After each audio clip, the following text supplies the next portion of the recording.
Ladies and gentlemen, it is lightning round. It is Kevin Tompkins. It is Britt Flinn. It is Andrew. No, it's not. You look a lot better today. Not Andrew Cooper, but Howard Bender. Howard, how are you? I'm doing very well. Thanks for I'm sorry. Am I supposed to be Andrew Cooper today? Let me just put the hat on backwards. Well, you need the sunglasses too to kind of all right. the Yeah, motif. I'm sorry. Hey, it happens. No, hey, what's up? That's the best Coop impression I've ever seen. I'm from Boston. How you doing? I love the Patriots. Oh. Who wants to fight?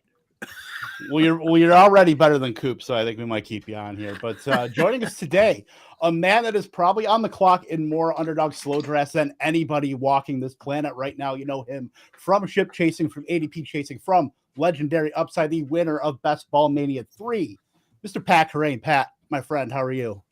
Good. How are you guys doing? Can't complain. Yeah. I think, I made a meme about you before meeting you saying Pat Kerrane drafted Treylon Burks in best ball. So I drafted Treylon Burks in best ball. I'm still drafting him. So am I, baby. Love to see it. You popped up into the stream and I was like, oh damn, I gotta pull up my slow draft windows now and make sure I'm not timing out anywhere. So that's nice to know. I'm a reminder for everyone that you're probably on the clock somewhere. You just see the Pat Kerrane face, and it's just an automatic pivot into your phone screen. But no, wanted to get you on for a long time here, Pat. Definitely, excited to have you here talking about wide receivers today. Let's just jump right into it here. Talking about wide receivers. So, before we actually get into the player takes and everything like that, I just think it's funnily important here to talk about wide receivers and from a roster construction standpoint, because the ADP and because kind of the draft landscape is much different this year than in previous years, because the biggest prevailing narrative seems to be wide receiver dead zone this year rather than the RB dead zone. So I'm prioritizing myself, trying to get as many wide receivers in that, so to speak, wide receiver window before it really dries up. So I know, Pat, you can kind of attest to that and how important grabbing a bunch of wide receivers is in this specific landscape. Yeah, it's definitely a really interesting year because Underdog's leading the charge on the wide receiver ADP, but it's a half PPR site, and you can go over to DraftKings and try to you can scoop up your wide receivers there much more easily. Some guys are going a round or later, behind their Underdog ADP on DraftKings, a full PPR site. And then some of the other sites like FFPC and FFC, they're also PPR, and you can get wide receivers late over there. So it's just pretty interesting because it's not the scoring system that's driving the Underdog ADP. It's like the drafters just happen to be kind of there's a lot of wide receiver drafters on Underdog. But I think it does create a situation where it's not that you necessarily have to hammer wide receiver in the early rounds, but I do think you're in really rough shape if you get locked out of those first few tiers of wide receiver. Once you get into really the 9th round, mid 8th, it starts to get really tough at wide receiver, and it's tough to see how you gain ground if you don't have enough firepower already. And it's different too, though, right? Between best ball and redraft, because in best ball, you can kind of go after some of those guys who are going to have spike weeks, and you don't have to worry about putting them in your lineup and figuring out who to take out and who to put in. So best ball, I think it's a little bit, honestly, less important than it is in redraft, but it also depends on your format and your drafting strategy as well. Because I know Howard likes to have a solid couple running backs. I like to do an anchor running back situation. I think there is a decent amount of value on the board in those later rounds for wide receivers. So I don't think you necessarily have to just hammer them all early. Yeah, traditionally for me, I've been grabbing, for best ball, because like Britt said, you don't have to set the lineup. So you can play a little bit of wide receiver roulette. Now, I'm not saying you ignore the top tier of wide receivers, because, it's almost for me, it's like an anchor wide receiver method in best ball. I like to have one or two of the strong guys, but I always find that I build my best ball teams with running backs early and grab those, because I can load up on wide receivers. I can get 8 or 9 wide receivers by the end of the draft. And even though you're, whether you're starting 2 or even if you're starting 3 with a flex, you only need a few guys to really pop in a given week. You don't have to worry about, who you're using and things like that. In redraft contrary, it's kind of funny because, we just saw that whole rash of FSGA drafts, which are, all the industry people and where are you going? And I was expecting to see a whole bunch of like heavy wide receiver runs there, but there were like 2 people in a 14-teamer who were heavy wide receiver, but everybody just kept going back to the running back. So, I thought, for best ball, I'll anchor wide receiver and then play receiver roulette later on. But now with everybody, still like in the industry leagues, at least, still grabbing those running backs, I've found that I'm more wide receiver heavy in redrafts early on than I usually am. Yeah, I think this year offers some real value at the running back position, especially in round 3. Like, I really like Breece Hall. I think he has a ton of upside. Obviously, you have risk there with the ACL tear and the potential for Dalvin Cook to sign there. But I'm kind of wading into that risky situation because I think he's really, really talented and things could break his way in a massive way that his 3rd round ADP just does not reflect. Like, that upside's not fully baked in there at all. But there's other guys, that you can get. Like, if Josh Jacobs isn't holding out, he's not going to be a late 3rd round pick for much longer. So I'm trying to figure out how to get some of that value while also not getting locked out at wide receiver. Tight end, the elite tight ends are also going much later than last year. That's another thing I want to be trying to take advantage of. I've been using Hayden Wink's golden rule that he came up with, looking at previous year's data, that is just 4 wide receivers through round 7. So that's been kind of like the rule of thumb that I've been trying to keep in mind for most of these drafts. Because if you go, like, I'll do 5 sometimes if I don't have any wide receivers early, but like through the first 2 rounds, I mean. But if you just do 4 in most of your drafts, that gives you 3 detours away from the wide receiver position, and you can try to scoop that value. So I'm trying to be pretty choosy about when I don't take a wide receiver early on, but at some point I think you definitely want to, because there are values at the other position this year.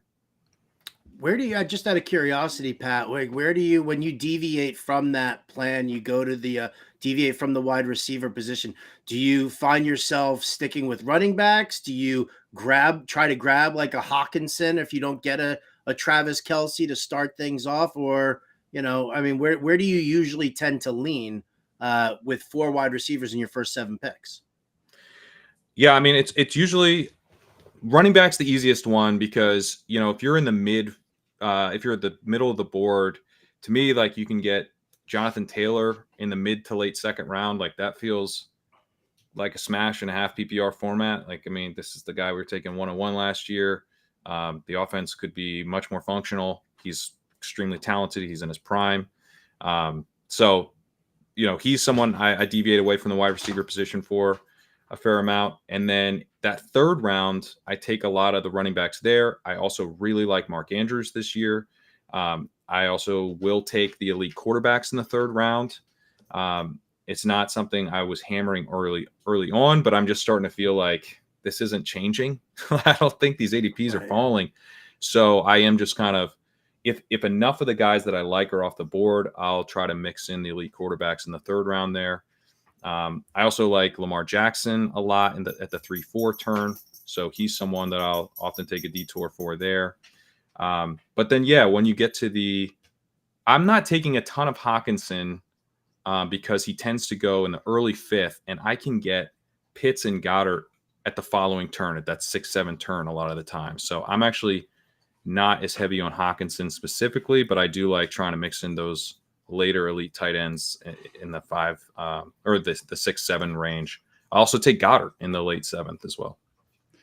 Yeah, that 3rd round is usually where I'm looking to pivot, because that group of wide receivers, and you're talking about, once the Olave, Higgins, Devonta Smith tier dries up, you're really kind of in a dead zone, because it seems like DK Metcalf's kind of in a tier of his own. That's like the bridge to the Keenan Allens, the Amari Coopers, that kind of tier. Right. So I don't feel great about making a wide receiver selection. So yeah, the Mark Andrews, and then you could even take the quarterbacks, Hurts, Mahomes, one of those guys. But kind of going toward like where you're drafting. So like 101, it's Jefferson by consensus, but you can make cases for, I think, Jamar Chase, Cooper Kupp, Howard. I know Jamar Chase is your 101, kind of deviating away from Jefferson. So your thoughts on, taking Chase over Jefferson there? I mean, listen, I think we're splitting hairs right now. I always like the guy on the way up, and I think Jefferson can kind of plateau with where he is. I think one of the things that we have to take a look at with regard to Minnesota is obviously, are we putting our trust in Kirk Cousins once again? Number two, you bring in Brian Flores as the defensive coordinator, and maybe all of a sudden, I mean, I don't love the defense anyway still, but maybe all of a sudden, not every game turns into a massive shootout at the end. You've got Jordan Addison, a rookie, supposed to be replacing Adam Thielen. Hawkinson will be a strong target, but there's really, it's Jefferson, and he's going to be the focal point of every defense. You can't do that against Cincinnati. You can try to, but T. Higgins, Tyler Boyd, I'm not bullish on Irv Smith, but with Higgins and Boyd, maybe they throw in a couple of minor guys there, but you've got such strength at the wide receiver position that you can't, what you end up doing is you start putting your top corner on Higgins, so that way you can float safety help over the top against Chase, but you could still on a shorter route, I'll take Chase as the for contested catches all the time. So it's a better quarterback. It's still a very pass-friendly system in Cincinnati, and I think that Burrow Chase connection that we have, it just continues to develop. And so yeah, I think that he's going to be the guy who's going to pop the most this year. I want to hear Pat's thoughts next, because this 101 debate has been really spicy. So if you're in the 101, who's been your guy? Jefferson. Boots. But Boo. The other thing I would say, I think the thing is, if we're doing a bunch of drafts, like how locked in is the 101, in a given year is important, I think. And this year it's super locked in. Like if you're at the 102, Jefferson's going to go ahead of you almost every single time. And so I'm doing a ton of these drafts. I mean, I'll just take Chase when I have the 102, which is going to be a 12th of the time, and get plenty of Chase. He also really never falls. So I don't think anyone's in, like, I'm not interested in anyone but Chase at the 102 either. Obviously Chase is awesome. But Jefferson's really in a situation where it's just all going to flow through him again. Even with Addison there and Hawkinson there, like as a rookie, I think Addison profiles is good enough to help keep defenses honest. But, the play caller series that Jordan Rodriguez put together for The Athletic was so good. But one of the little nuggets in there was that they had, kind of taken the RAM system to Minnesota. They're like, well, we want to use Jefferson in this role, but that's kind of like the Robert Woods spot. And, we want to use him here, but that's the Cooper Kupp spot. So they created a bunch of different formations to just make Justin Jefferson the guy for everything, so the entire offense is literally designed around him. That could maybe change as Addison comes on. But that's probably a 2024 thing. So I'm just banking Jefferson right now. Yeah, that's about where I'm at with Jefferson. I mean, I'm still taking him at 101. Chase is locked in at 102. I think 103 is where he can kind of make the most kind of fork in the road there when you're talking about Kupp and Tyreek Hill and, CMC, however you want to kind of play that. But I'm taking Cooper Kupp anytime if he's there after 103. And I think just from where you're picking standpoint, 101 is one of my you're getting Jefferson, but I hate usually what falls there, because you have to make a decision if there's no running back faller, if T. Higgins goes a pick or two before you have to make a decision with how it is now. I mean, we got word about the Saquon Barkley getting that contract, so maybe that introduces another option in there. But you're talking about Ramondre. Josh Jacobs is a holdout risk.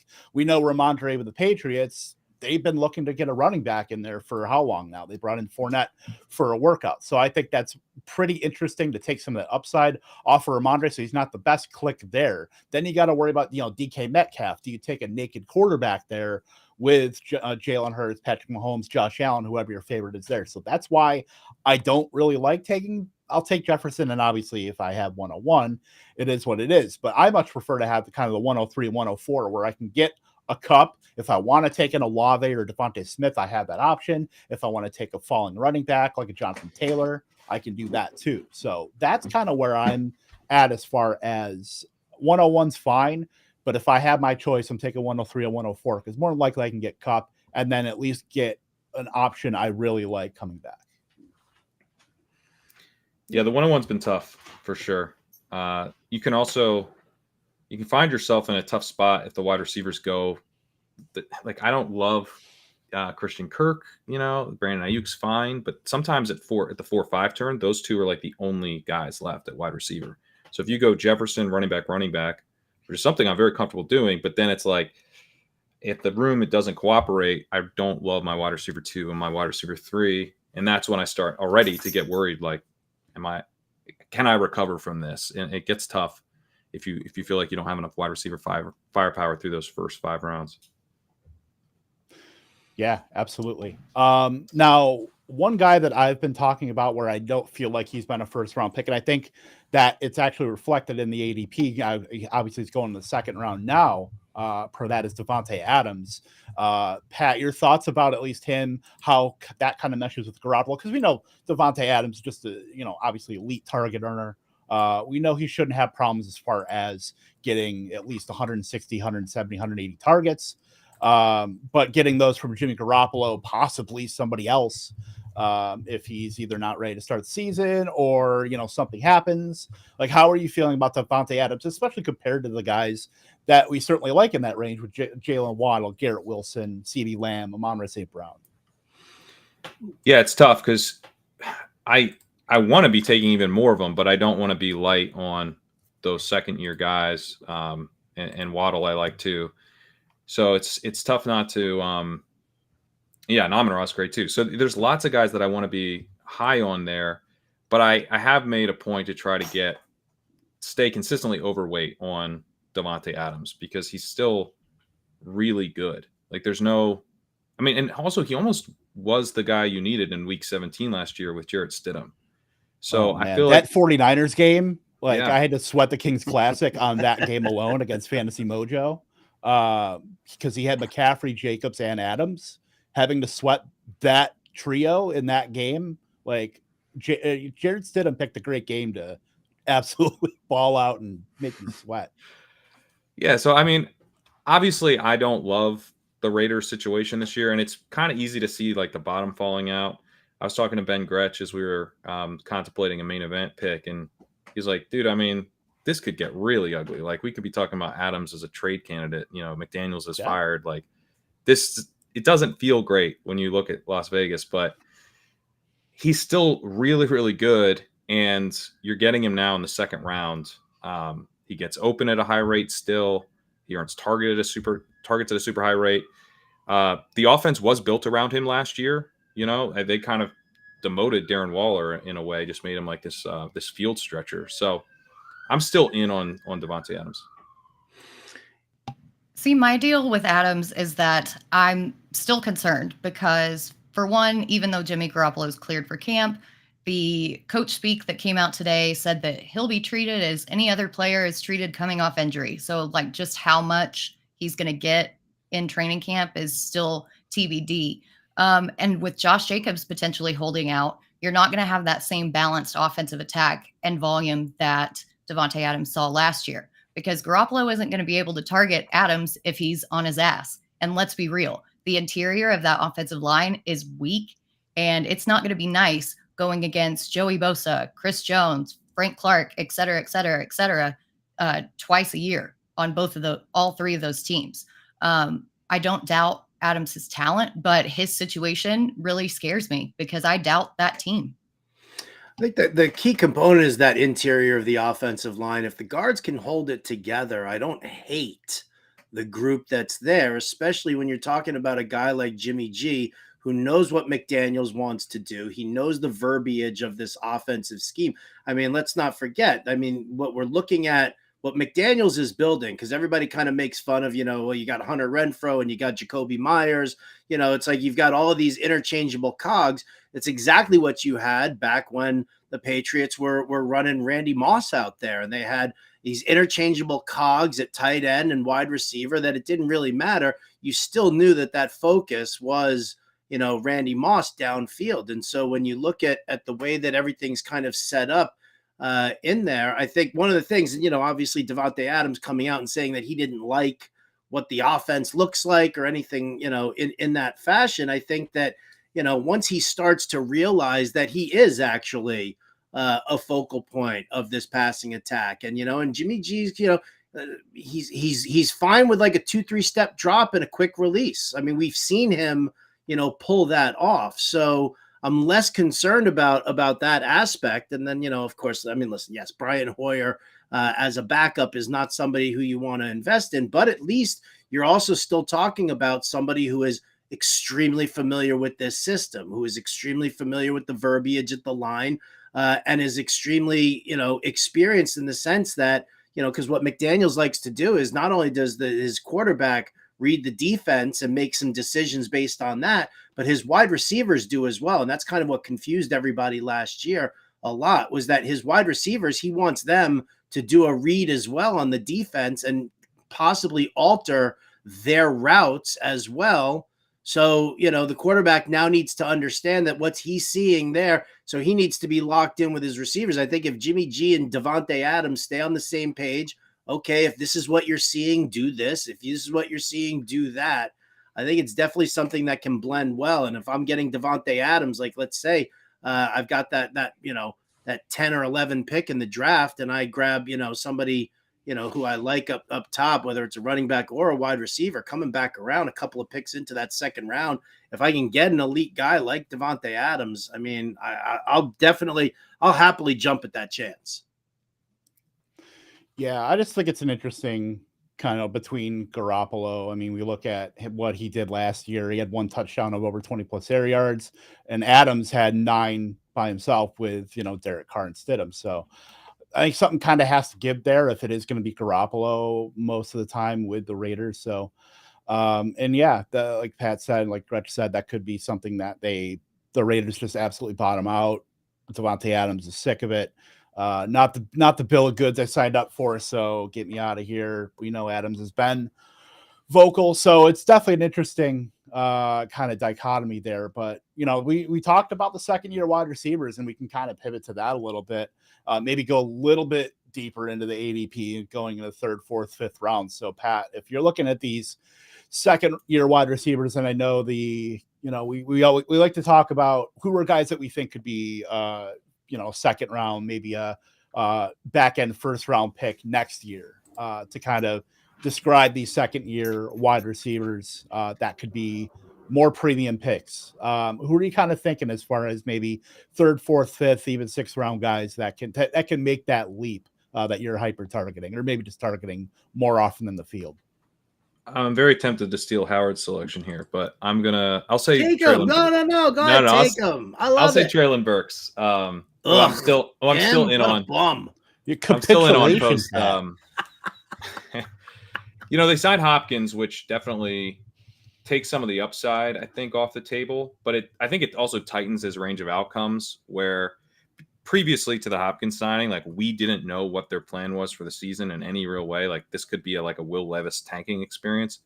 It's not that, right? We know that now. You don't sign DeAndre Hopkins if you're planning to give Will Levis a big chunk of time. We've also heard stuff like Levis is behind Malik Willis right now. So it's made me more confident that we're getting a Ryan Tannehill season, at least for the vast majority of the season.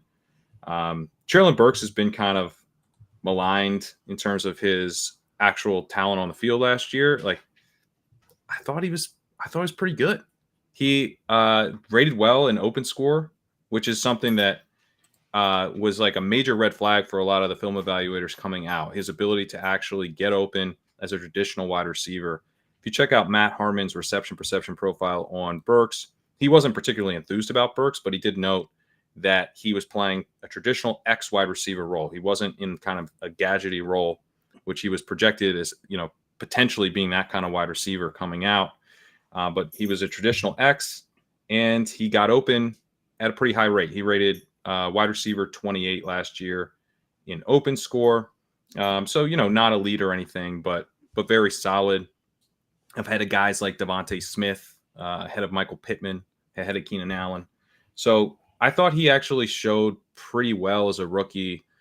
If this offense is going to be functional, then I'm definitely interested in him, especially if he's going to be available at that 7-8 turn area. I was pretty heavy on him at the 6-7 turn, but the Hopkins signing makes me want to get a bit of a discount from there. But I'm still going to be drafting him in the mid to late 7th. You can't hunt hogs if you can't get open. Just saying. That's right. All this Arkansas stuff. Come on. I know, right? That's low hanging fruit here for Britt. With the Arkansas stuff. Britt, who is your kind of second round breakout here as far as guys you think that can come up and be premium picks next year? My guy's actually Jahan Dotson.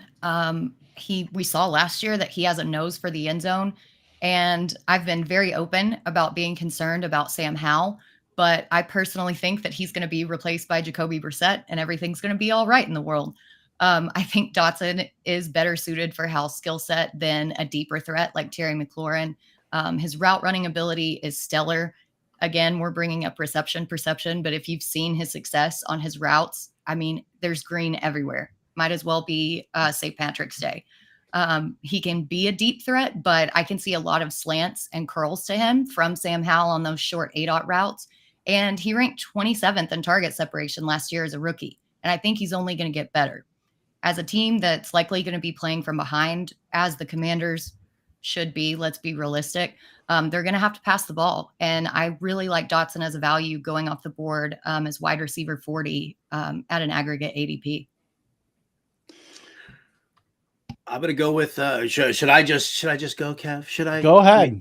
I mean, does anybody have any comments on Jahan Dotson? I mean, I got Sam Howell's mom who just texted me saying, tell that Brit girl to shut up. Jacoby Brissett is dead to her. So I don't know.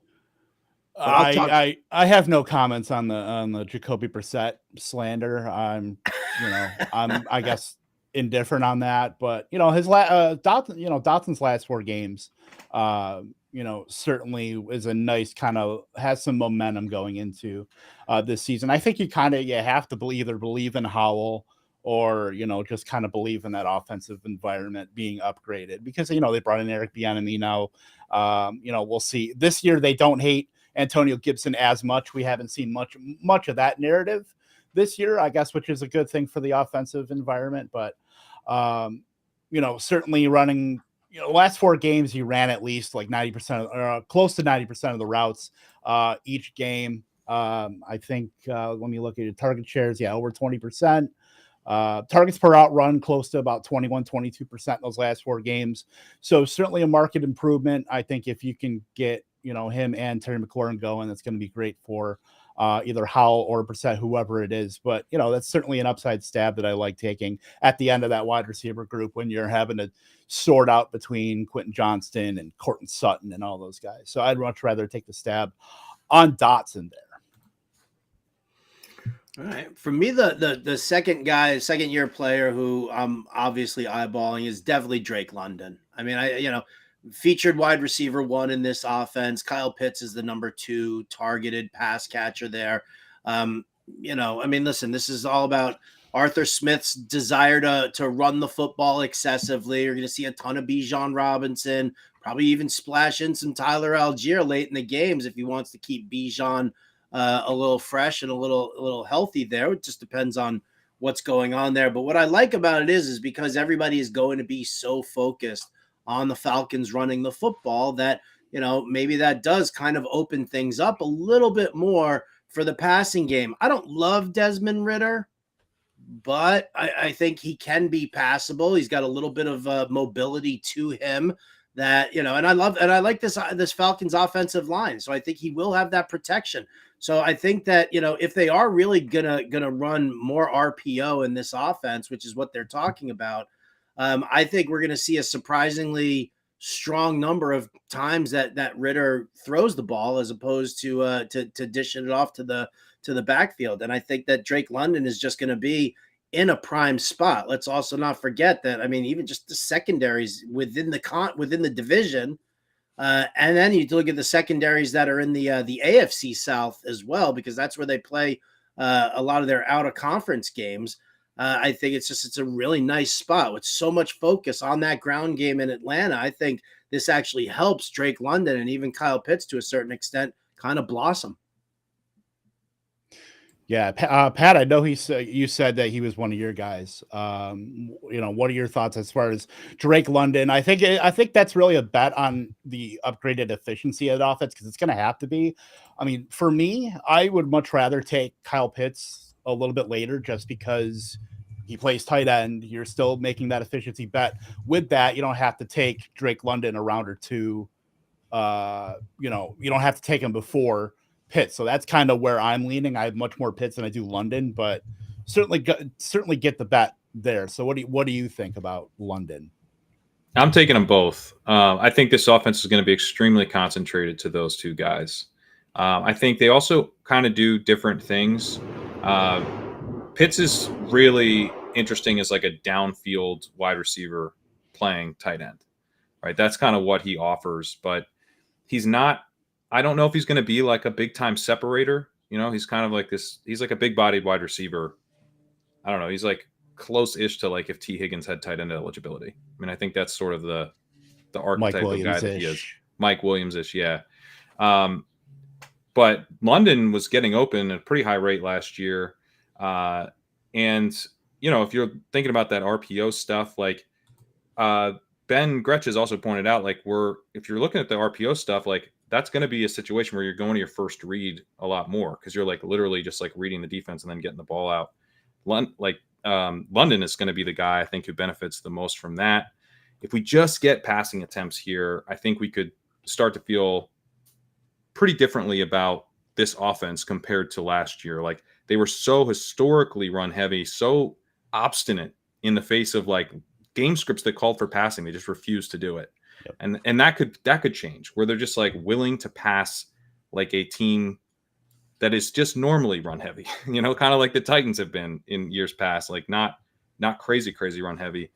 And so, yeah, I think London, just given the fact that he's a first round pick who flashed immediately, had a really strong target share, strong targets per out run, ability to get open, delivered on the prospect profile that we're looking for. Like he looks like that intermediate winner that we thought he would be.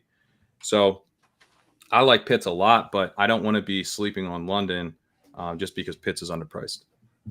And I feel like some of that obstinance and aversion to passing was because of Mariota, because we saw when Ritter came in there, London averaged 83.5 receiving yards per game over that 4-game span. Granted, it's not a big sample size and Kyle Pitts wasn't there, but that still would have put him at 8th in the entire league had it been season long. So there's definitely upside there with that connection between Ritter and London. Yeah, absolutely. And then, looking at pass rate expected, like the Falcons in the season were minus 13.7, like they were still second to the Bears, but we're talking about two offenses that just flat out refuse to do it. I think since I want to say the 09 Jets, to just so running the ball into the Paleozoic era. Like we'll see if that's really if it was a Mariota thing or if it's like Arthur Smith just wanting to keep his head down. With this Falcons offense. My guy, Christian Watson, I feel like, we're talking about just an athletic freak, 6'5", 215. And then this offense is pretty ambiguous with, there's not a lot of depth. I mean, we know it's really Christian Watson, Romeo Doubs, brought in Jaden Reed in the draft, obviously brought in Luke Musgrave, brought in Tucker Kraft. We know that Watson, certainly made his bones last year with a lot of touchdowns, and those touchdowns are likely to come down as far as the rate of which he scored. But, we'll see if the ADOT comes down. I think he had about a 13.5-yard ADOT last year. If that comes down a little bit, into kind of maybe 11, 12 range, maybe even lower, just some target earning ability. Because when I look at this Green Bay offense, I don't see a lot of target earning potential within any of these guys. So I feel like Christian Watson definitely has a leg up there. And a lot of it's going to depend on Jordan Love too, because we have to see with Jordan Love, is he going to be the guy? Is he going to be able to get the ball to these guys? Because if he doesn't, we know Green Bay probably has an out to drafting somebody next year and then trying to figure out the quarterback position. But at least for this year, I think you have to just believe a little bit in Jordan Love and being able to either hit on the deep shots of Christian Watson or a combination of that plus target earning ability. So I think he's the best equipped to be able to take that next step forward as far as Green Bay goes. And, I'm certainly a fan. The price is not the greatest, but with that profile, I will certainly take my stabs at him. What are your thoughts on Watson, Pat? I've had trouble getting on board at this ADP. Like compared to London, I just think like as good as Watson was last year, it was on a smaller sample. It relied on splash plays from a different quarterback. This is a team that I could see moving in the wrong direction in terms of play volume and passing attempts. Right? They could be going pretty run heavy, in an attempt to hide Jordan Love and try to create like a high efficiency passing game that's sort of playing off the running game. They've got two quality running backs. They've already been slow under LaFleur with Rodgers. So now we could be slow and run heavy. And Watson can survive in an environment like that because he is that splash play guy. But the narrative that we're getting out of training camp right now is how much Jordan Love loves Romeo Doubs. So I'm just like, man, I'm sitting there looking at Drake London, who is like a much better prospect, had the better draft capital, 3-year guy from a bigger program. Watson was kind of a bet on athleticism, and that bet seems to have hit in a pretty big way, but I'm still just like not quite as confident in the player. And then the situation is starting to feel like pretty similar. So I've just been betting on London there, especially like if I need the wide receiver, like if I have 2 wide receivers and I'm taking my wide receiver 3, that's a spot where I'm like, all right, let me take Watson here and get some exposure. But if I'm taking my second wide receiver, I'm often just like, target share is definitely going to be going my way here if I take London. Yeah, I think situation is definitely the key here because, we're going to see LaFleur's offense in Green Bay in its purest form. How many times did Aaron Rodgers just change the play at the line of scrimmage? How many times did you see Aaron Rodgers like shoving A.J. Dillon off the field because he wanted Aaron Jones on the field with him? And I think that's going to be a very key thing. And the reason that you see Love and Doubs gelling the way they are right now is that I think Dobbs is a cleaner route runner than Christian Watson. Like Christian Watson does have that splash factor. He's got that great, the speed to take it downfield and stretch that defense. But this offense is predicated on the run setting up the pass. And when you do sit there and light up the pass as much as you do, it's the short dink and dunk down the field, West Coast style of passing, which seems to be favoring Dobbs in a much stronger way. So, at this ADP price, I haven't gotten in any draft. I think maybe one share of Christian Watson, because it was just where I was in the draft. It wasn't even about like him falling in value or anything like that. So, I worry about the situation going on in Green Bay just because of what LaFleur is going to want to do. Because, now that Aaron Rodgers is there, LaFleur is going to be like, oh, it's my offense and what I say goes. And he's going to try and run a tight ship like that. Yep. And I'll save my retort against Christian Watson for later on when I talk about Dubs. Yeah. Remember, I'm boots on the ground here. So, I have some say in that, some pull. But let's talk about some of the older wide receivers. I don't want to call them old. They're not all old, but in terms of the young, sexy group of wide receivers we just talked about, maybe they are. But the guys, once we get a little bit deeper, we're into the second, into the third round, Keenan Allen, DeAndre Hopkins, Amari Cooper, guys that have finished as wide receiver ones in the past, maybe guys that are going in the wrong direction as far as where we're drafting them. Pat, who are you? Are those like older receivers? Who are you like completely out on? You don't want to touch them unless they're like just a massive faller. Well, I'm not completely out on Amari Cooper, but I've had trouble getting on board with him where he's going. Um, it just feels like I would say in general that like pocket of the draft is a tough spot for wide receiver because it's not that I don't like Amari Cooper. It's that I feel like what's really the difference between Amari Cooper and, some of the guys going at that 4 or 5 turn. It's just a big group of guys. And so, I feel better about, like, honestly, I kind of feel better about like Terry McLaurin than Amari Cooper. But, McLaurin always goes after Cooper. So I have to take some Cooper if I want to not have 0. But he's someone that I'm like comfortable fading at a pretty decent rate because I'm like, I'll go ahead and grab Lamar Jackson, or I'll grab Jahmyr Gibbs, or just kind of go in a different direction. I mean, heck, Josh Jacobs has fallen to the 312 sometimes, so that's a spot where I'm just taking the running back, and I'm going to be underweight Cooper unless he falls more to that mid 4th, where I can just feel more comfortable getting him in a little bit more of a value. Well, and it seems like Cooper too did better last season with Brissett at quarterback than he did with Deshaun Watson. And I feel like sometimes we might be maybe elevating Deshaun Watson too much because he's going as QB9. And in those 6 games that he played last season, he only averaged 187 yards per game. I mean, that's definitely not great for a guy that you're taking in the late 3rd, early 4th round. So yeah, I could be on that. And as much as I love Amari Cooper, I think that you're right. Go ahead. I love Cooper.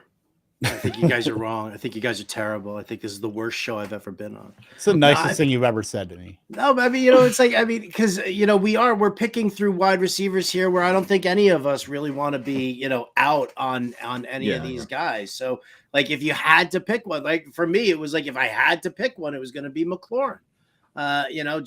Thinking about what Eric Bieniemy is going to try and bring over from Kansas City, and will Antonio Gibson get more work in the passing game because Andy Reid loves to throw to his running backs usually.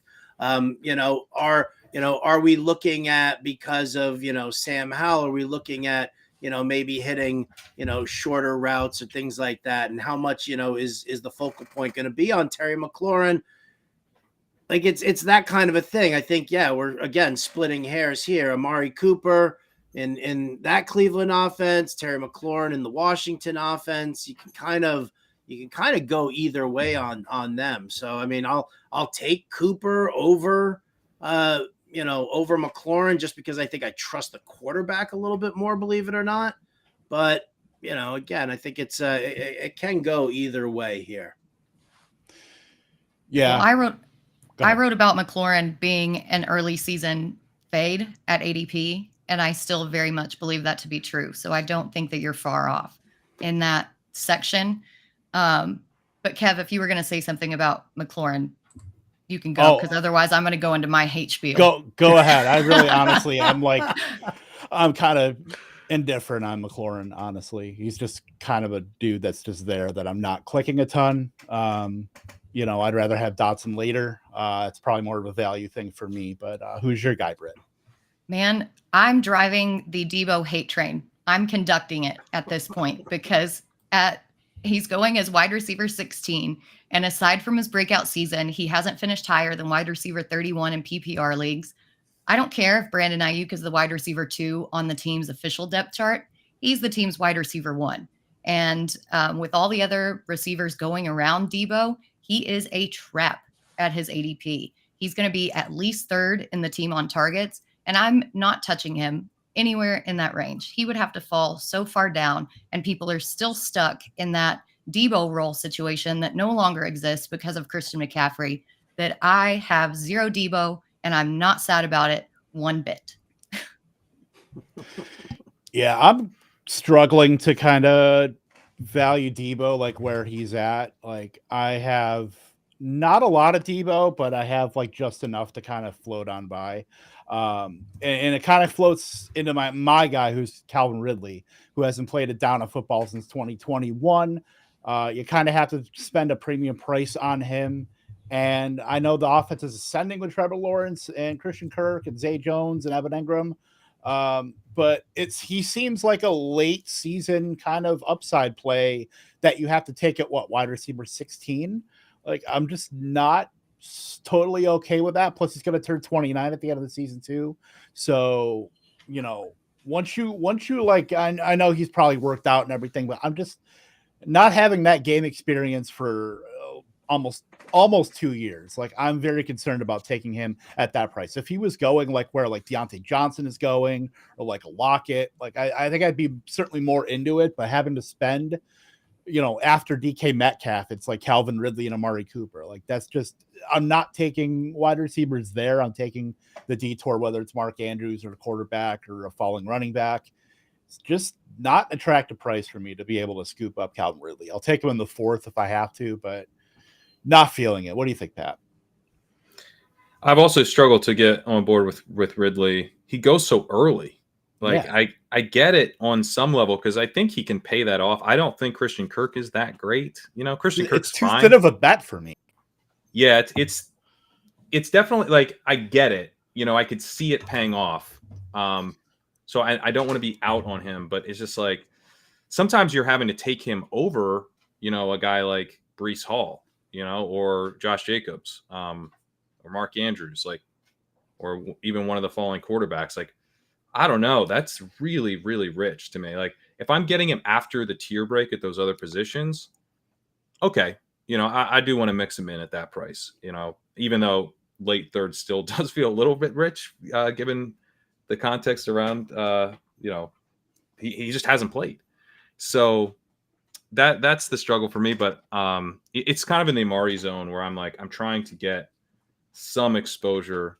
And I think he probably has higher upside because, like last year I was starting to think of like Christian Kirk and Zay Jones, almost like a 1A, 1B, and if you're a 1A competing with Zay Jones, like, you could get someone else to come in and take your job. You take your targets away pretty easily. And Ridley was quite good before, 2 years ago when he didn't play and then he got suspended and everything. So I can see him being a problem if I don't have enough. I'm just having trouble getting enough.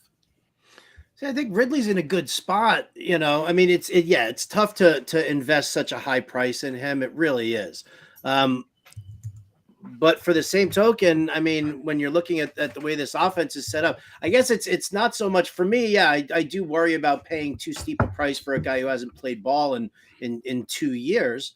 But for the same token, I guess I'm just a little bit more bullish on the passing attack here. Maybe I'm a little bit more bullish on Christian Kirk than the rest of this room here is, because I think that, if you look at what Kirk's numbers looked like when he was working out of the slot last season, was a lot better than what you saw. So I think when the Jags go into their 2 tight end sets and you've got 2 wide receivers, I think you'll flip-flop a little bit between Kirk and Zay Jones opposite Ridley. But, Peterson's going to want to live in that 3 wide receiver, personnel package. And that's going to put, Ridley's presence is going to put Christian Kirk into the slot, which I just feel is, just better suited for him in that realm. I think it's going to make it a little bit more difficult for teams to, hang out with the coverage. They're going to obviously put guys, heavier coverage on Calvin Ridley, which I think opens things up more for Kirk. So, maybe that's kind of where I'm at with this offense, but just not as down on Kirk as say Pat is right now. Look at it. I still take him because they get smiling. He's like hates him. He's like, I hate Christian Kirk. I get boxed out of wide receiver enough where I probably pretty close to even with the field on Kirk, but I don't like it. I have 7.5% of Kirk. So the expectations would be 8.3. So I'm not really even fading him. I just hate clicking his name. That's what, out of like 2,500 best ball drafts that you're going to be doing, 7%. He's got to put money back in the ecosystem. Yeah, I'm exactly. We've talked a lot about the top, few rounds of wide receivers. You guys didn't talk about it on ADP chasing yesterday, so we'll talk about the Giants wide receiver group here. I don't know if I really want to go too in depth in the weeds talk about Cole Beasley, but we're talking about a bunch of Giants wide receivers in the late rounds that you kind of have your stabs, kind of pick who you want out of this group.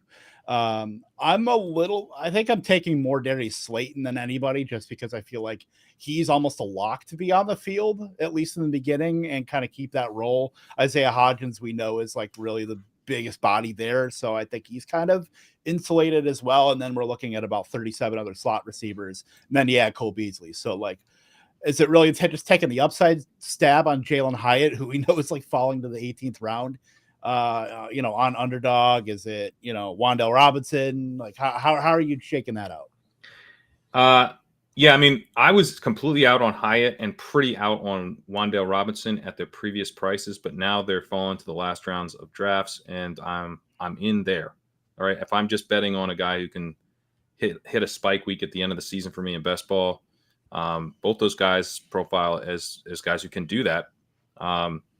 And outside of them, I am taking Slayton, but he kind of serves a purpose for me where it's more like I've probably taken one too many rookies, and I'll take Darius Slayton because I think he's going to have a pretty big role to start the year.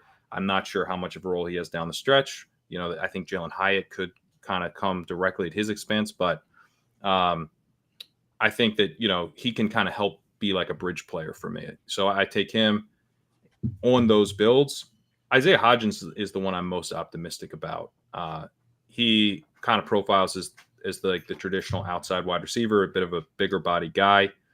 Darren Waller's probably like his biggest competition out wide, to be honest. But provided he, they don't play Waller outside too much, I think Hodgins kind of has a pretty big lead on the rest of the competition because, they're all basically slot receivers and burners.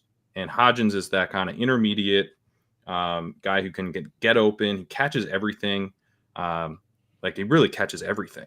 He's got huge hands as well. Like he's going to be the reliable chain mover guy. I don't think anyone else really profiles as direct competition for that role. Again, outside of Waller a little bit.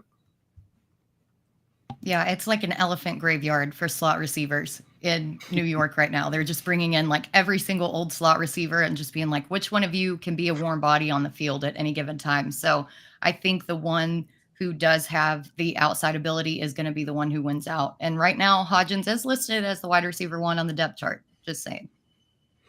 I mean, I like Hodgins as the eventual number 1. I mean, what we saw last year, I mean, listen, Darius Slayton got all of that work early on in the season because he went to Daboll and he said, I want to be on this team. I'll take the pay cut.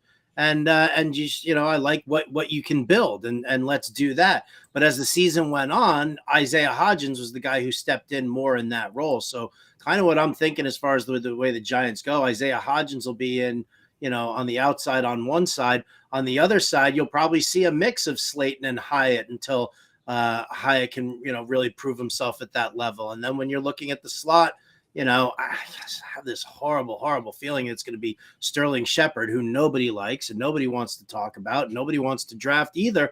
But I mean, if you're looking at this, horrendous wide receiver room on this team, I think that, Hodgins, Hyatt / Slayton with Shepard in the slot is really kind of where things are pointing, especially with the fact that Wan'Dale Robinson not going to be ready early on in the season. I'm not sure what he's going to be able to do. And maybe, he comes in for the second half and maybe he sort of supplants Shepard at that point. But I mean, that's kind of where I see things rolling for the G-men. Yeah, I mean, they were pretty much holding open tryouts last year in the middle of the season where they had guys like Marcus Johnson and David Sills running routes. And then Buffalo released Hodgins. They picked them up. Richie James was there, and they ended up kind of transitioning into getting their 3 guys of Richie James, Slayton, and Hodgins. So I think it'll be interesting to see.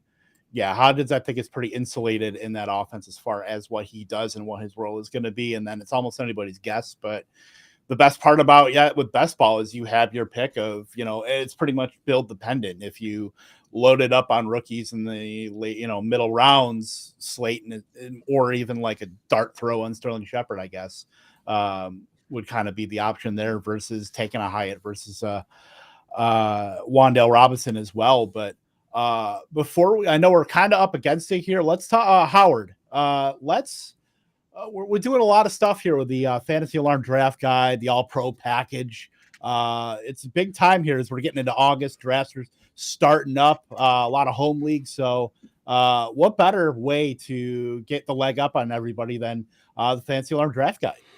There's no better way to get the leg up other than the Fantasy Alarm Draft Guide. Absolutely.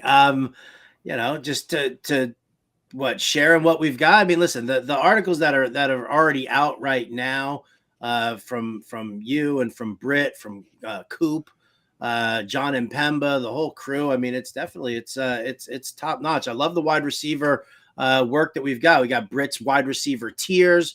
We got late round wide receiver calls. We got your 0 RB stuff in there. I'm finishing up. I'm trying to finish up the coaching systems articles that are all in there, and which to me is one of the key things, because if you understand how the offenses are run, then it not only does it just make you a better drafter, but when you're looking for your waiver wire picks during the season, if you know that it's a West Coast timing offense, it's a vertical offense, whatever it is, you have that better idea. So I appreciate you letting me promo that there, Kev. Was there something specific you wanted me to say about it, though? Nothing specific. Just to go out and get it. Go out and get it. Go to fantasyalarm.com/draft guide. Get right there. And I'll tell you what, I will say this. So for anybody who doesn't know, we had a big business meeting the other day, and they told me they're taking my promo code away. So I tested it this morning. I'm making sure that it's active. If you get the All Pro subscription, promo code Howard on the monthly, right? That gets you 50% off for the first 6 months. So that carries you straight through. It's like less than $20 a month for the football season there. And that's all sport. Like it's not just the football package, it's all sport. So there you go. Absolutely. We got to get out of here. Pat, thank you so much for hopping on with us to talk wide receivers. Tell everybody real quick where we can find you and what you're up to. Yeah, legendaryupside.com. You can get all my work and get my rankings there. If you sign up for a yearly subscription, I also have $50 underdog credits. You go on the site, right at the top, you fill out a form and get a $50 credit for underdog. Cuts the price basically in half for your first year. Yep, I've got that. Definitely reading and definitely enjoying everything. Hope to see the walkthrough in there this year as well. We're going to see that in there? Yep, you will. Perfect. All right, we got to get out of here. For Britt, for Howard, for Pat Kerrane, I'm Kevin Tompkins. We will see you next week with Pat Fitzmaurice and tight ends. Toodles.